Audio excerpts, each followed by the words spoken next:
अच्छा,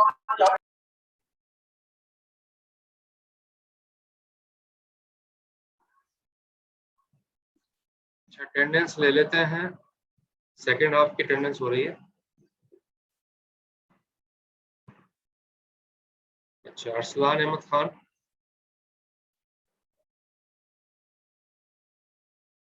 चैट पे भी रिप्लाई कर सकते हैं वैसे भी। अरसलान अहमद खान,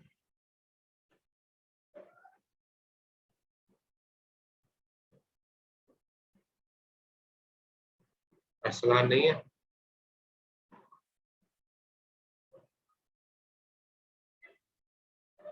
अच्छा, सैयद मुईज अली, सैयद मुईज अली,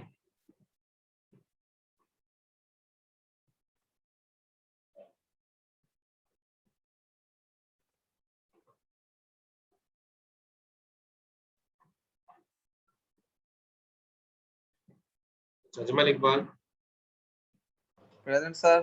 सही। अच्छा, सैयद मोहम्मद फाइक,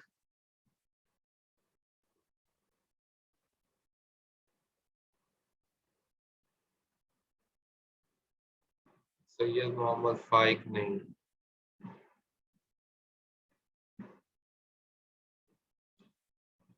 मुकद्दस अशरफ, मुकद्दस प्रेजेंट है, ठीक है। मुईज अली ने प्रेजेंट मार्क कर दी, सही है। अच्छा, सुभान हुसैन, सुभान हुसैन, प्रेजेंट सर। सही है। इस्माइल हफीज, ठीक है, प्रेजेंट है। शमसुर रहमान, शमसुर रहमान नहीं है।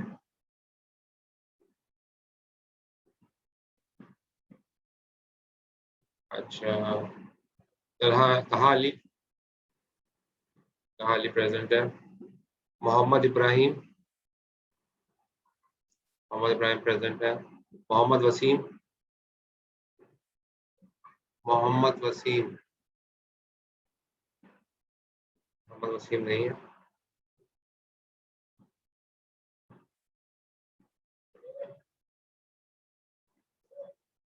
हुमायूं अयाज, हुमायूं अयाज भी नहीं, हुमायूं अयाज।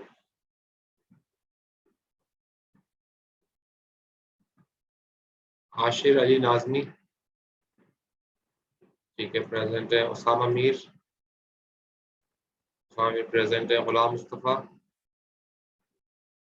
गुलाम मुस्तफ़ा, ठीक है, प्रेजेंट है। अशज बिन अरशद, अशज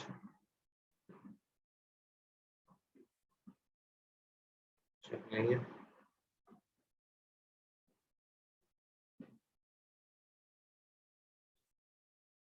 अच्छा, समीर, समीर भी नहीं है। अतहर रसूल, अतहर रसूल, अतहर रसूल नहीं है।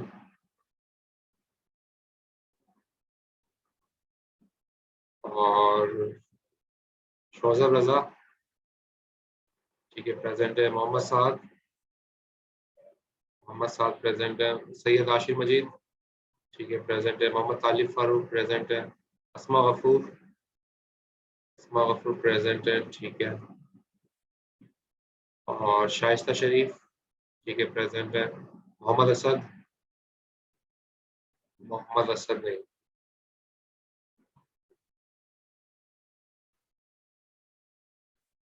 शायान अली, शायान अली प्रेजेंट है।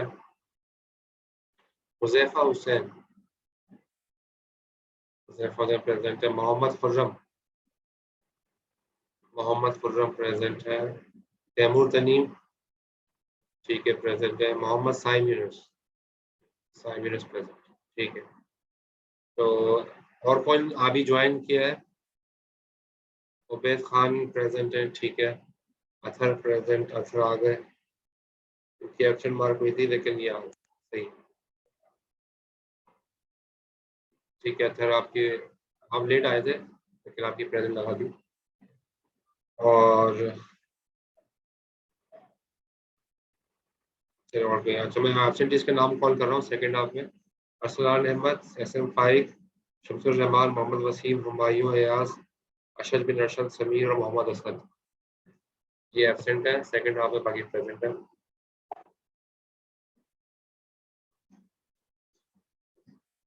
चलिए लेक्चर कंटिन्यू करते हैं।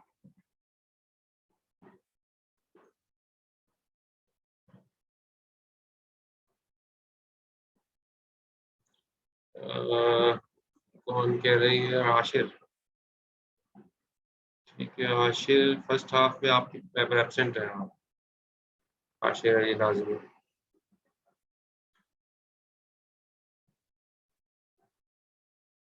अजमल इकबाल आपका मैंने रिक्वायस्ट बता दिया था, वो हो जाएगा इंशाल्लाह, मसला नहीं। आप चलो ठीक है। ठीक है।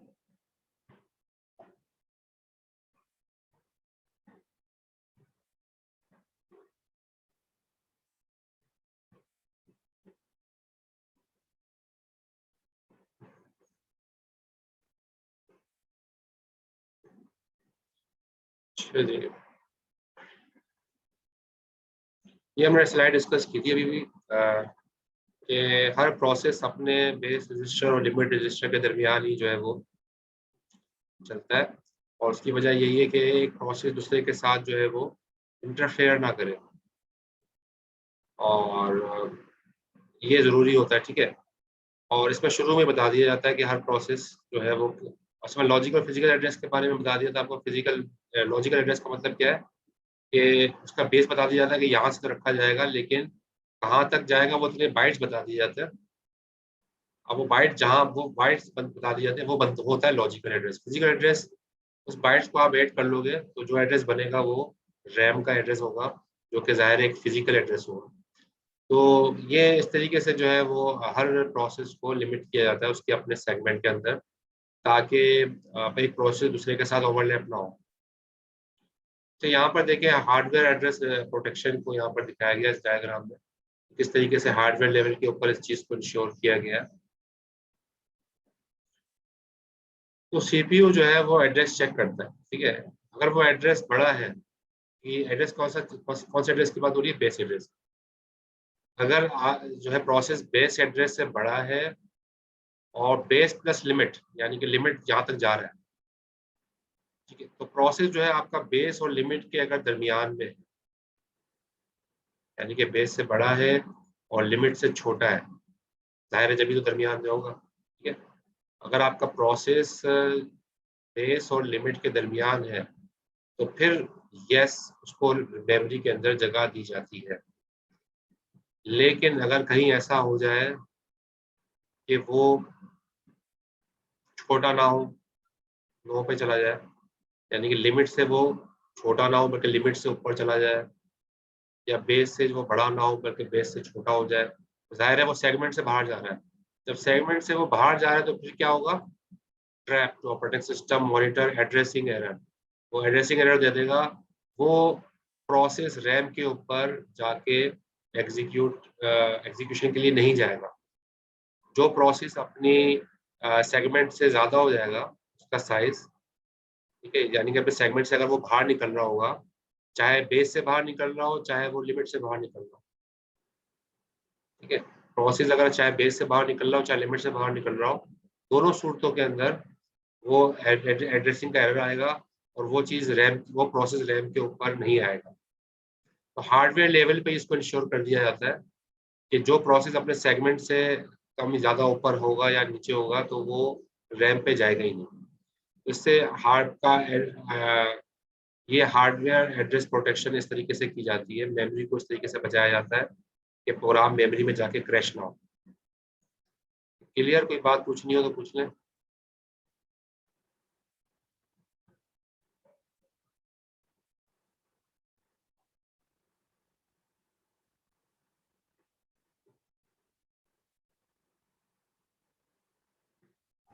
क्लियर है सर। अच्छा, एड्रेस बैंडिंग होती है। एड्रेस बाइंडिंग का मतलब क्या है कि जाहिर है आपका प्रोग्राम तो पता, आपका प्रोसेस चल रहा होता है, अब आपका प्रोसेस जितने बाइट्स लेगा वो जाके वो जितने बाइट्स बनेंगे लॉजिकल एड्रेस होगा वो पूरा, वो आपका फिजिकल एड्रेस के साथ बाइंड हो जाता है। देखो यहाँ पे क्या लिखा है, programs on a disk ready to bout into memory. आपका प्रोग्राम जो है डिस्क में है, डिस्क में मौजूद है, ready to bout into memory to execute from an input queue. ठीक है, इनपुट क्यू का मतलब क्या है, जो प्रोग्राम आपके हार्ड डिस्क से मेमोरी में आने चाह रहे हैं वो सारे क्यू में लगे हुए हैं, उनको उस क्यू को हम कह रहे हैं input queue. Without support must be loaded to address.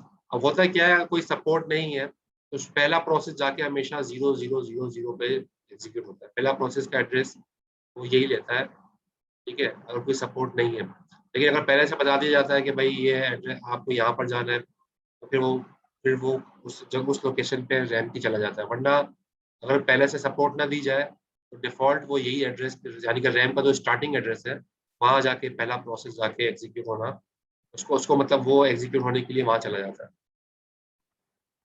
Second point ये कह रहा है, inconvenient to have first user physical address as always at 000। तो ये बड़ा मुश्किल होता है कि हमेशा जो पहला यूजर का प्रोसेस है वो हमेशा 000 पे चले। तो ऐसा ना हो, बल्कि कहीं भी रैम में जगह हो वहां से चल जाए, जहां भी रैम में जगह हो वहां से चल जाए। ये जरूरी नहीं है कि वो पहला प्रोसेस आके हमेशा 000 पे चले। तो ये लिखा है, how can it not be, ये कैसे पॉसिबल होगा कि हमेशा 0 पे ना चले, कहीं और से चल जाए। Further address represented different ways at different stages of a program life. तो प्रोग्राम लाइफ के अंदर जो है वो एड्रेसेस बाइंडिंग एड्रेस जो है वो जनरेट होते रहते हैं, और एड्रेस जो है मुख्तलिफ वक्त में मुख्तलिफ एड्रेस जो है वो रैम, क्योंकि आपको पता है रैम के अंदर कोई प्रोसेस आता है और रैम के अंदर प्रोसेस आते भी हैं और रैम से प्रोसेस बाहर निकलते भी हैं। जैसे रेडी क्यू में चले जाते हैं, रनिंग स्टेट से रेडी क्यू में चले गए, रेडी क्यू से रनिंग स्टेट में चले गए। तो बार बार जो है वो प्रोसेस रैम के अंदर आता भी है, रैम से बाहर भी जाता है। तो बार बार उसको स्पेस रैम के अंदर मिलती भी है, उसको कहते हैं रैम के अंदर स्पेस एलोकेट हो गई।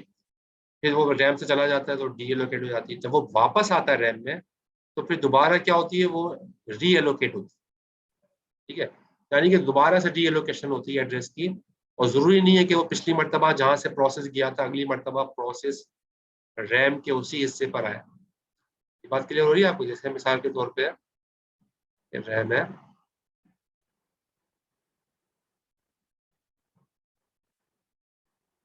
ठीक है, अब प्रोसेस जो है ना P1 फॉर एग्जांपल पहले यहाँ था, अब ये फॉर एग्जांपल रैम से चला गया, रैम से चला गया, तो ये निकल गया यहाँ से, दोबारा रैम में आएगा, जरूरी नहीं है कि वो यहाँ है, वो कहीं और भी आ सकता है। P1 दोबारा कहीं और आएगा। यहाँ पे ये बात कहा जा रहा है कि जब एक मरतबा कोई प्रोसेस बाहर जाता है तो जरूरी नहीं है दोबारा ये उसी पोजीशन पे जाए जहां से निकाला गया था। तो हर मरतबा जो है एड्रेस बाइंडिंग होती है, हर मरतबा प्रोसेस की एड्रेस बाइंडिंग होती है जब भी वो रैम के अंदर लाया जाता है। और उसी को कहते हैं रीलोकेटेबल एड्रेस, कि उसके एड्रेस को दोबारा से रीलोकेट कर दिया गया, क्योंकि पता है कि भाई इसकी लिमिट कितनी है, बेस का भी पता है, लिमिट का भी पता है। अगली मरतबा बेस चेंज हो जाएगी, कहीं और से स्टार्ट कर देगा, लिमिट का पता है तो उतने बाइट्स ले लेगा। ठीक है, तो हर मरतबा जो है वो रैम के अंदर अलग अलग जगह पे रख दिया जाता है। फिर दोबारा से उस रैम की उस पोजीशन पे दोबारा वो प्रोग्राम कंपाइल होता है, दोबारा चलता है। तो इसको कहते हैं रीलोकेटेबल एड्रेस। रीलोकेटेबल एड्रेस का मतलब है कि दोबारा से एड्रेस बाइंडिंग होती है हर प्रोग्राम की जब भी वो दोबारा से रैम के अंदर लाया जाता है। तो यहाँ पे लिखा है, source code address usually symbolic, compiled code address bind to relocatable address.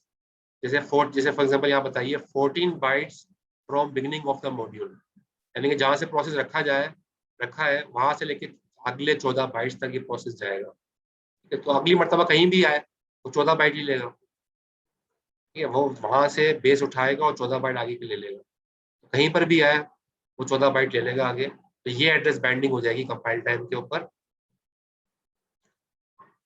लेकिन लिंकर को जो है ना ये नहीं पता होता कि 14 बाइट्स क्या, लिंकर को जो है, सॉरी, लिंकर को जो है ना वो लिंकर को चाहिए होता है फिजिकल एड्रेस, फिजिकल एड्रेस चाहिए होता है। ठीक है, फिजिकल एड्रेस को हम एब्सोल्यूट एड्रेस भी कहते हैं। ठीक है, तो लिंकर जो है ना, लिंकर जो है वो क्या करता है, वो जो रीलोकेटेबल एड्रेस है उसको बाइंड कर देता है फिजिकल एड्रेस के साथ, और फिजिकल एड्रेस के साथ उसको बाइंड कर देता है। तो हो सकता है वो 7400 पे कोई प्रोसेस आया हो, तो 7414 जो है, क्योंकि ज़ाहिर 14 बाइट जो है वो क्या बन जाएंगे, 7414। तो ये जो है होगा ये फिजिकल एड्रेस या एब्सोल्यूट एड्रेस होगा। लिंकर जो है वो वो फिजिकल एड्रेस निकाल लेगा लॉजिकल एड्रेस की मदद से, और वहां पर फिर आपका प्रोग्राम जो है वो बाइंडिंग वो आपका जो है एड्रेस स्पेस होगी, और जो कि जहां पर आपका प्रोग्राम रैम के अंदर रखा गया है। ठीक है, तो इस तरह से एड्रेस बाइंडिंग होती है। हर मर्तबा जब भी प्रोसेस रैम में लाया जाता है तो वो उसकी एड्रेस वो अलग लोकेशन पे आता है हर मर्तबा, और उसका फिर जो भी एड्रेस होता है उसको रीलोकेटेबल एड्रेस कहते हैं, कि दोबारा से उसको एड्रेस असाइन किया गया, और वो जो भी एड्रेस बनेगा उसको फिर मैप, लिंकर का काम ये होता है, लिंकर या लोडर का काम, कि दोबारा से वो उसका एब्सोल्यूट एड्रेस निकाल लेता है कि रैम पे ये किस पोजीशन पे मौजूद है। तो इस स्लाइड में कोई बात समझ में नहीं आई हो, कोई क्वेश्चन हो पूछ लें।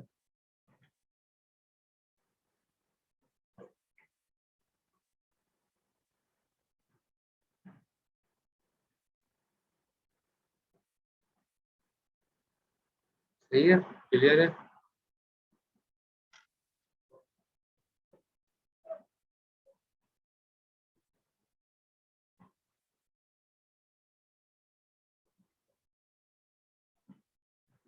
लॉजिकल एड्रेस 14 है, लॉजिकल एड्रेस का 14 नहीं, ये यहाँ पर बाइट्स बताया। ठीक है, ये सवाल तैमूर ने थोड़ा पूछा होगा, तो ये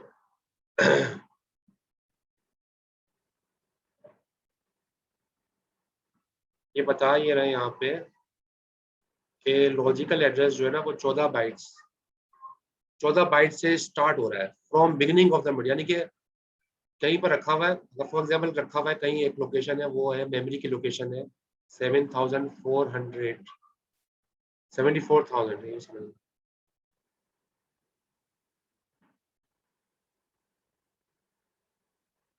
अब मेमोरी में जहाँ कहीं यहाँ से वो रखा हुआ होगा, और हाँ यहाँ से आगे के 14 बाइट्स ले लेगा, आगे के 14 बाइट्स ले लेगा, तो 14 बाइट्स आप यानी कि ऐड कर लोगे, जब आप 14 बाइट्स ऐड करोगे तो वो क्या बन जाएगा 7440। ये फिजिकल एड्रेस है, और ये जो 14 बाइट्स है ये लॉजिकल, बताया कि भाई इतने बाइट्स आगे के ये रिजर्व करेगा।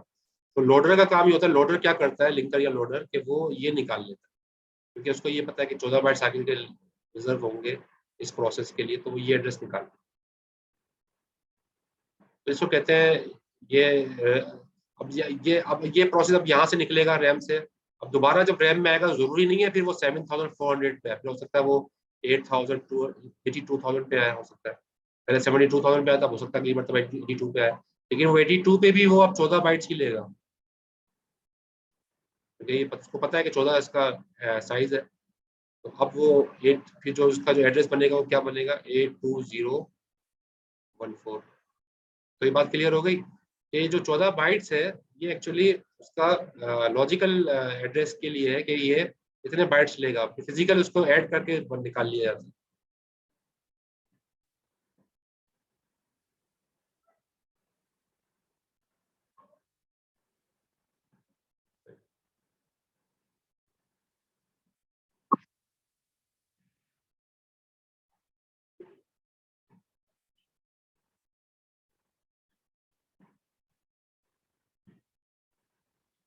अच्छा, binding of station and data to memory. Address binding of station and data to memory addresses can happen at 3 different stages. Address binding 3 stages पे होती है। ठीक है, एक तो कंपाइल टाइम पे होता है, एक लोड टाइम पे होता है, एक एग्जीक्यूशन टाइम पे।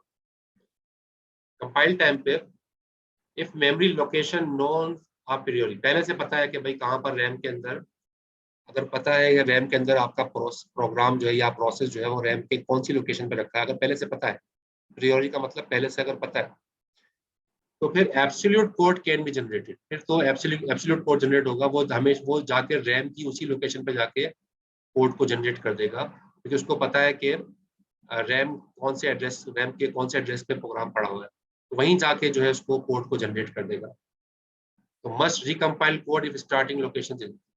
लेकिन अगर वो प्रोसेस अगर चलने के दौरान रैम से निकाल लिया गया, ठीक है, रैम से निकाल लिया गया, फिर दोबारा रैम में दाखिल किया गया, तो अब वो उसी जगह पे तो नहीं आएगा, किसी दूसरी जगह पे आएगा। जब किसी दूसरी जगह पे आएगा तो दोबारा प्रोग्राम को क्या करना पड़ेगा, रिकम्पाइल। दोबारा प्रोग्राम को रिकम्पाइल करना होगा, ताकि वो दोबारा से फिर वो मेमोरी का वो एड्रेस देखेगा कि वो कहाँ से शुरू हो रहा है, कहाँ खत्म हो रहा है, यानी कि वो उसका एब्सोल्यूट एड्रेस निकालेगा, फिजिकल एड्रेस, और दोबारा से वो फिर कोड जनरेट करेगा। तो ये कंपाइल टाइम के ऊपर जो है वो ये आता है। आपने देखा होगा कभी प्रोग्राम, आप कोई C# पे या C पे आपने कोई प्रोग्राम लिखा, अब आपने उसको कंपाइल किया, वो कंपाइल हो जाता है, रन हो जाता है, ठीक है ना। लेकिन अगली मरतबा चलाने के लिए सिर्फ रन करना होता है, कंपाइल करने की जरूरत नहीं है। क्यों? क्योंकि उसको पता होता है कि रैम की कौन सी लोकेशन पे वो प्रोग्राम रखा होगा, इसलिए अगली मरतबा उसको कंपाइल करने की जरूरत नहीं होती। लेकिन अगर आपने उस प्रोग्राम के अंदर कोई चेंजेस कर दी, कोई वेरिएबल का नाम चेंज कर दिया या कोई एक नया वेरिएबल बना दिया, थोड़ी सी भी चेंजिंग कर दी, अब उस प्रोग्राम को आपको दोबारा कंपाइल करना पड़ेगा। क्यों कंपाइल करना पड़ेगा? क्योंकि अब वो प्रोग्राम मेमोरी के उस लोकेशन पे नहीं रहा जिस पे पहले था। आपने एडिटिंग कर दी, उसका साइज बढ़ गया, अब ये दोबारा से इसका इसका जो है फिजिकल एड्रेस कैलकुलेट होगा, दोबारा से आपको प्रोग्राम कंपाइल करना पड़ेगा। तो ये होता है, ठीक है। तो कंपाइल टाइम के अंदर जो है वो अगर कोई चेंजेस की गई हैं तो दोबारा से ये लिखा हुआ, कोई चेंजेस हो गई होंगी, अगर स्टार्टिंग लोकेशन अगर चेंज हो गई है तो प्रोग्राम को दोबारा से रिकम्पाइल करके उसका एब्सोल्यूट एड्रेस मालूम किया जाएगा और फिर वहां पर आपको कोड रखा जाएगा। अच्छा, लोड टाइम के ऊपर क्या गया है, must generate relocatable code if memory location is not known in compile time. शुरू में से ही अगर पता नहीं है कि भाई कहाँ पर मेमोरी में रखा हुआ है, तो फिर उसको फिर जाहिर रीलोकेटेबल कोड जनरेट करेगा उसका, कि अब वो उसको फिजिकल एड्रेस कैलकुलेट करेगा। पहले केस में तो शुरू से पता था तो उसने फौरन रन कर दिया, लेकिन अगर शुरू से पहले से पता नहीं है, कंपाइल टाइम में तो पहले से पता था तब तो वो चला देगा। लेकिन अगर पहले से पता नहीं है, लोडिंग ही नहीं हुई, प्रोग्राम लोड ही नहीं हुआ, तो फिर क्या होगा, उसका एड्रेस कैलकुलेट करना पड़ेगा, तो रीलोकेटेबल कोड निकाला जाएगा, ठीक है। अगर कंपाइल टाइम पे उसको पता नहीं चला तो फिर उसका दोबारा रीलोकेटेबल कोड निकाला जाएगा और दोबारा से एड्रेस बाइंडिंग होगी। और third one is execution time, binding delayed until run time if the process can be move during its execution from one segment to. हो सकता है एग्जीक्यूशन के दौरान ही प्रोसेस एक सेगमेंट से दूसरे सेगमेंट में मूव कर जाए, यानी कि एक मेमोरी सेगमेंट में था, अब आपका प्रोसेस जो है रैम में मौजूद था,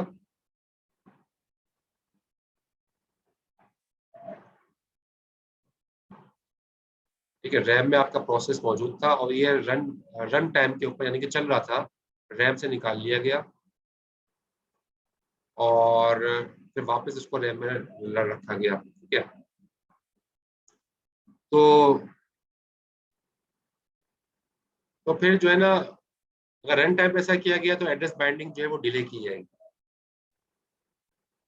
ठीक है। वो दोबारा से जो है ना, वो दोबारा से उस प्रोग्राम को रन किया जाएगा, ताकि जो है उसको ठीक है, प्रोग्राम जो है एग्जीक्यूशन के दौरान ही जो है वो रैम से निकल गया, तो इस वजह से उसको दोबारा से उसकी उसकी जो एड्रेस बाइंडिंग होगी वो डिले की जाएगी और लॉजिकल एड्रेस पे इक्तिफा किया जाएगा। बाद में जब उसको प्रोग्राम चला, जब वो दोबारा प्रोसेस वापस आ जाएगा रैम में, तो फिर उसकी दोबारा से एड्रेस बाइंडिंग होगी और फिजिकल एड्रेस जो है दोबारा से फिर उसका कैलकुलेट किया जाएगा। तो इस तरह से ये, लेकिन इसके लिए ज़ाहिर है हार्डवेयर की सपोर्ट चाहिए होती है, need hardware support for address maps. इसके अंदर बेस रजिस्टर्स और लिमिट रजिस्टर्स का जो है वो मुंतकिल होते हैं, तो ये सारी चीज़ें चाहिए होती हैं। तो यहाँ पर दिखाया गया है multi step processing of a user program. तो ये आपका जैसा आप यहाँ पर फॉर एग्जांपल यहाँ पर देखिए सोर्स प्रोग्राम है, ठीक है, ये कंपाइल हुआ, या अगर वो हाई लेवल लैंग्वेज है तो कंपाइल होगा, लेकिन अगर लो लेवल लैंग्वेज है या असेंबली लैंग्वेज है तो असेंबल होगा। तो उसको कह रहा है ये कंपाइल टाइम, ठीक है, वो कंपाइल टाइम है। कंपाइल होने के बाद उसका ऑब्जेक्ट मॉड्यूल बन गया, फिर वो दूसरे ऑब्जेक्ट मॉड्यूल के साथ भी उसको लिंक किया जाता है उसको, जैसे अगर आप कोई हेडर फाइल आपने प्रोग्राम में क्रिएट किया उसके साथ भी उसको ऐड कर दिया जाता है। फिर लोड टाइम के ऊपर जो है वो प्रोग्राम को जो है वो मॉड्यूल लोड होगा, सिस्टम की लाइब्रेरी यूज होंगी, लोडर उसको लोड करेगा और फाइनली एंड में जो है वो एग्जीक्यूशन टाइम के ऊपर वो रन हो रहा होगा मेमोरी के अंदर। और ज़ाहिर है मेमोरी के अंदर वो बाइनरी इमेज ही रन हो रहा होता है, बिट्स के अंदर जो है रन हो रहा होता है। और यहाँ पर लिखा है डायनेमिकली लोडेड सिस्टम लाइब्रेरी, तो यहाँ पर सिस्टम की जो लाइब्रेरीज है वो लोड कर दी जाती हैं ताकि उनकी डायनेमिक लिंकिंग हो जाए आपके प्रोग्राम के साथ। तो बहरहाल ये सारे तीनों प्रोसेस कंपाइल टाइम पे भी, लोड टाइम पे भी और एग्जीक्यूशन टाइम पे भी, इन तीनों टाइम्स के ऊपर जो है वो ज़रूरत पड़ती है कि एड्रेस बाइंडिंग हो।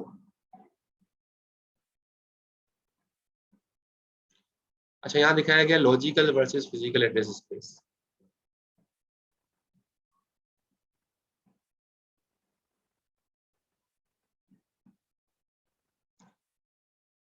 The concept of a logical address space that is bound to a separate physical address space is central to proper memory management. ठीक है, तो जाहिर है ये टास्क बहुत इंपॉर्टेंट है। लॉजिकल एड्रेस स्पेस कौन जनरेट करता है? It is generated by the CPU. Logical address space CPU generate करता है।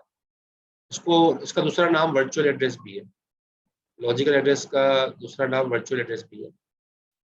अच्छा, physical address, address seen by the memory unit, जो रैम के अंदर नजर आ रहा है वो फिजिकल एड्रेस है। ठीक है, सीपीयू, असल में सीपीयू चेक कर लेता है कि प्रोग्राम का साइज क्या है, प्रोसेस का साइज क्या है, वो चेक कर लेता है और वो खुद ही एड्रेस निकाल लेता है कि यहाँ से इतने बाइट्स, यहाँ से 50 बाइट्स, यहाँ से 30 बाइट्स, वो खुद ही निकाल लेता है। उसको कहते हैं लॉजिकल एड्रेस। लेकिन जाहिर है जब वो ऐड होंगे तो रैम पे जाके कोई जगह बनेगी, वो रैम देखेगा उसको, तो वो फिजिकल एड्रेस होता है। तो logical and physical addresses are the same in compile time and load time addressing binding scheme. Logical, virtual and physical और differ in execution time. Logical और फिजिकल ये लोड टाइम पे तो लोड टाइम पे, compile time पे तो तकरीबन same होते हैं, लेकिन जब फिजिकल एड्रेस, लेकिन जब उसकी एग्जीक्यूशन टाइम होता है तो फिर वहां पर उसकी एड्रेस बाइंडिंग की जाती है। तो logical address space is the set of all logical addresses generated by the program. ठीक है, और physical address is the set of all physical address generated by a program. तो जो लॉजिकल एड्रेस स्पेस है, जितने भी लॉजिकल एड्रेसेस हैं वो लॉजिकल एड्रेस स्पेस के अंदर वो कहलाते हैं। जितने भी फिजिकल एड्रेस, यानी कि जितने भी जो प्रोग्राम जो फिजिकल एड्रेस जनरेट करता है वो सारे के सारे फिजिकल एड्रेस स्पेस कहलाते हैं। फिजिकल एड्रेस स्पेस आपकी एक्चुअली रैम का एड्रेस है और लॉजिकल एड्रेस आपका वो जो है वो तो सीपीयू ने कैलकुलेट किया है, प्रोग्राम का साइज मालूम कर लिया है उसके जरिए से और उसके ऊपर वो चलाता है। लेकिन वो जाहिर है ये लॉजिकल एड्रेस जो है वो फाइनली आखिर में आके फिजिकल के साथ ही बाइंड होता है, चलेगा तो रैम पे ही।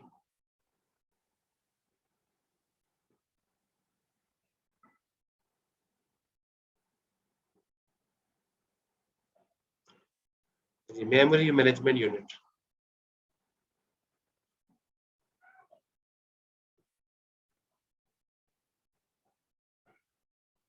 hardware device that run at hardware device that at run time maps virtual or to physical address। तो रन टाइम के ऊपर वर्चुअल एड्रेस पे भी मैप हो जाता है, हार्डवेयर डिवाइसेस और फिजिकल एड्रेस के ऊपर भी मैप हो जाती है।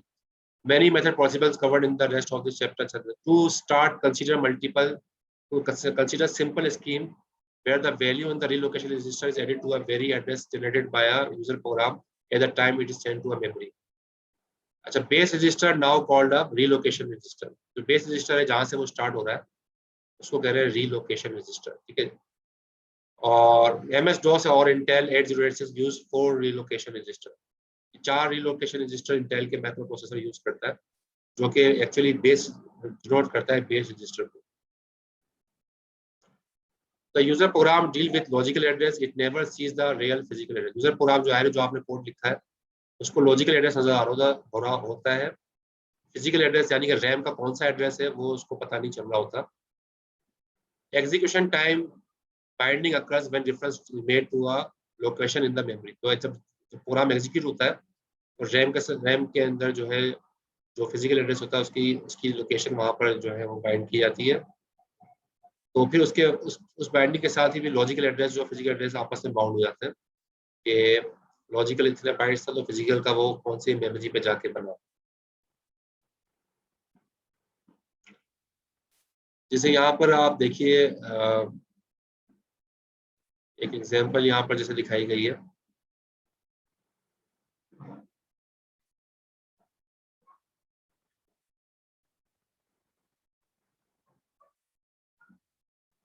देखो यहाँ CPU है। अब यहाँ पर लॉजिकल एड्रेस क्या निकाला है? 346। 346 क्या है एक्चुअली? उस प्रोग्राम का बाइट्स के अंदर साइज निकाली है। ये 346 बाइट्स का वो प्रोसेस है। अब रीलोकेशन रजिस्टर बता दिया गया, रीलोकेशन रजिस्टर का बता दिया गया कि वो 14,000 है।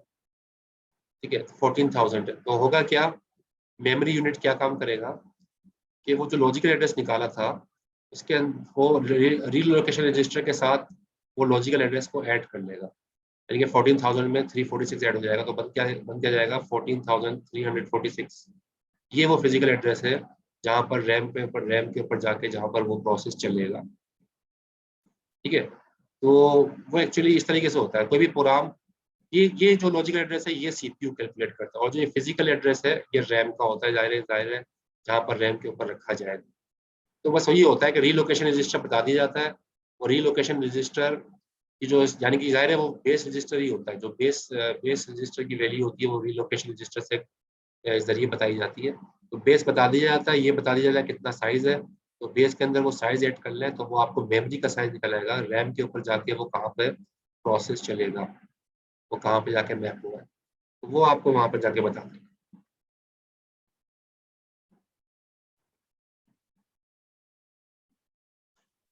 तो जाहिर है प्रोग्राम जो है वो आपने देखा होगा जब आप प्रोग्राम कंपाइल करते हैं लिंकिंग भी हो रही होती है कंपाइल टाइम के ऊपर। ठीक है, लिंक कर रहा होता है लाइब्रेरीज के साथ, और फिर वो चला रहा होता है प्रोग्राम को।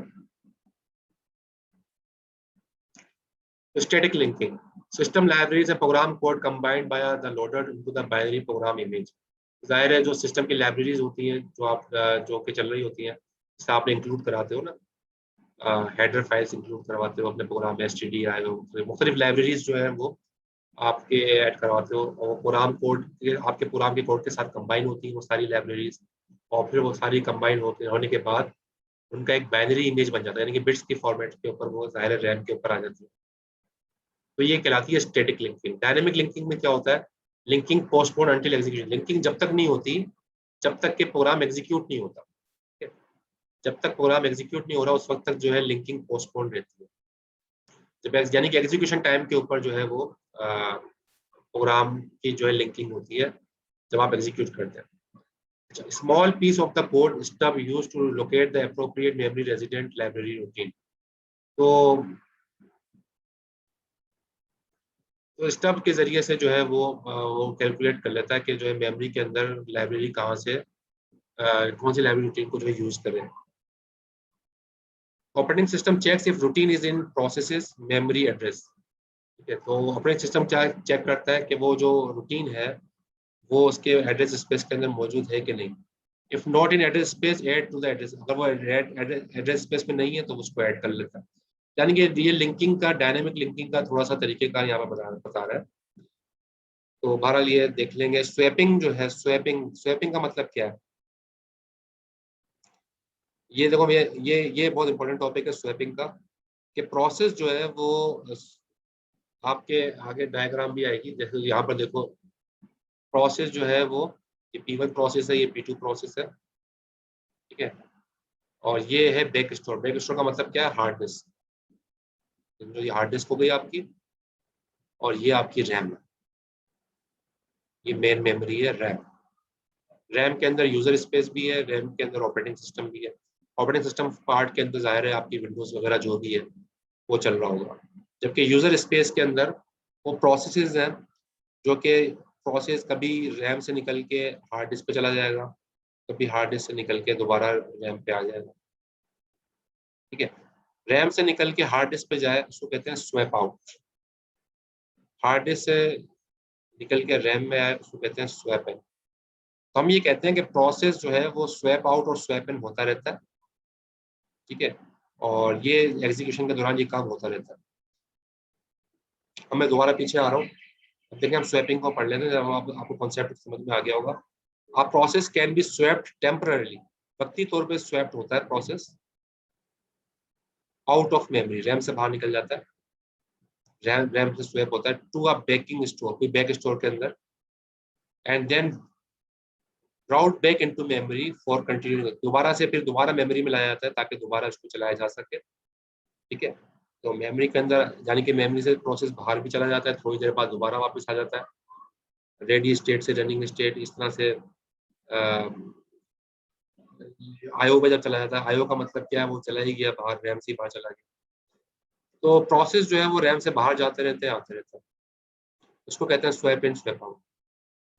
बैकिंग स्टोर क्या है, फास्ट डिस्क लार्ज इनफ, यानी कि हार्ड डिस्क कह लो आप, ठीक है। बैकिंग स्टोर इसको मतलब hard disk, fast disk large enough to accommodate copies of all memory images of all user must provide direct access to this memory image. तो जाहिर है ये हार्ड डिस्क होती है जिसके अंदर जो है प्रोसेस टेम्पररीली चला जाता है। रोल इन रोल आउट, ये दो टर्म यूज होते हैं, टेक्निकल टर्म्स है। Swapping variant used for priority basis scheduling algorithms, lower priority process swap out so higher priority process can be loaded and executed। अब देखो यहाँ पर ये मैं थोड़ा सा आपको समझा दूं रोल इन रोल आउट का क्या मॉडल है। फॉर एग्जांपल ये समझ लो, ये आपकी रैम है, ठीक है। अब एक प्रोसेस है, वो है P1, एक प्रोसेस है P2, एक प्रोसेस है P3। अब तीनों प्रोसेस है, ठीक है। इसमें सबसे हाईएस्ट प्रायोरिटी यानी कि P1 की प्रायोरिटी कम है P2 से, और P2 की प्रायोरिटी कम है P3 से। सबसे हाईएस्ट प्रायोरिटी किसकी हुई, सबसे हाईएस्ट प्रायोरिटी P3 की हुई ना, P3 की प्रायोरिटी हाईएस्ट है, उससे कम P2 की है, उससे कम P1 की। अब फॉर एग्जांपल P1 चल रहा था, क्योंकि शुरू में आया ही P1 था, रैम में चल गया। अब बाद में आया P2। अच्छा, अब प्रोसेस समझो पहले से सारी सारी जगह फिलअप थी, भरा हुआ था, ठीक है, रैम भरी हुई है, कोई जगह है नहीं। अब P2 आना चाह रहा है, तो वो करेगा क्या कि जो लो प्रायोरिटी प्रोसेस था, P1 लो प्रायोरिटी प्रोसेस था, उसको बाहर निकाल देगा, इसको कहेंगे रोल आउट। रोल आउट का मतलब क्या है, लो प्रायोरिटी प्रोसेस को बाहर निकाला और जो हाई प्रायोरिटी प्रोसेस था P2 उसको जो है लोड कर दिया।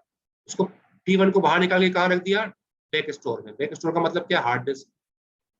तो अभी P1 चल रहा था लेकिन उसको टेम्पररी रोका गया है और उसको हार्ड डिस्क पर रख दिया गया है। क्योंकि क्यों रख दिया गया है, क्योंकि P2 जो है वो आ गया, और P2 जो है उसकी प्रायोरिटी P1 से चूंकि ज्यादा है और रैम में जगह नहीं है कहीं इसको रखने की, तो P1 को स्वैप आउट कर दिया गया, P1 को रोल आउट कर दिया गया, और P1 और P2 को उसकी जगह रोल इन कर दिया गया, ठीक है, रोल इन कर दिया गया, P2 रोल इन हो गया। तो इस तरह से होता रहता है, ये प्रोसेस जो है वो रोल आउट होते रहते हैं, रोल इन होते रहते हैं। बैक स्टोर मतलब हार्ड डिस्क के अंदर वो जो है टेम्पररी जाता रहता है। जब ये P2 अपना काम खत्म कर लेगा तो ये चला जाएगा, जगह खाली फिर हो गई, फिर दोबारा से P1 रोल इन हो जाएगा, P1 दोबारा ही आ जाएगा।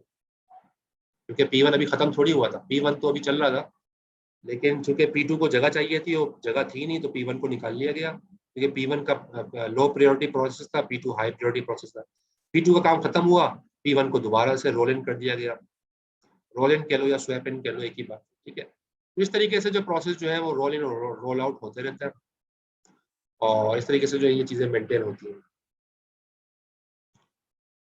Swapping variant used for priority based scheduling algorithm, lower priority process is swapped out so higher priority process can be loaded and, ये मैंने आपको करके दिखाया अभी, लोअर प्रायोरिटी प्रोसेस को बाहर निकाल के और हायर प्रायोरिटी प्रोसेस जो है वो चला गया। जब major part of swap time is transfer time, total transfer time is directly proportional to the amount of memory swap. अब ये जो ट्रांसफर टाइम है ना, बाहर लेके जाना बैक स्टोर में, दोबारा से लेकर आना बैक स्टोर से मेमोरी में, इसको कहते हैं ट्रांसफर टाइम। ये ट्रांसफर टाइम जो होता है ना, ये सबसे ज्यादा जो है वो यानी ये जो है मेजर पार्ट होता है स्वैपिंग का, क्योंकि जाहिर है इसके अंदर डिले आता है, इसके अंदर डिले आता है। क्योंकि आपको पता ही है कि डिले, जब आपकी रैम फुल हो जाएगी उसमें जगह होगी नहीं चलने के लिए, तो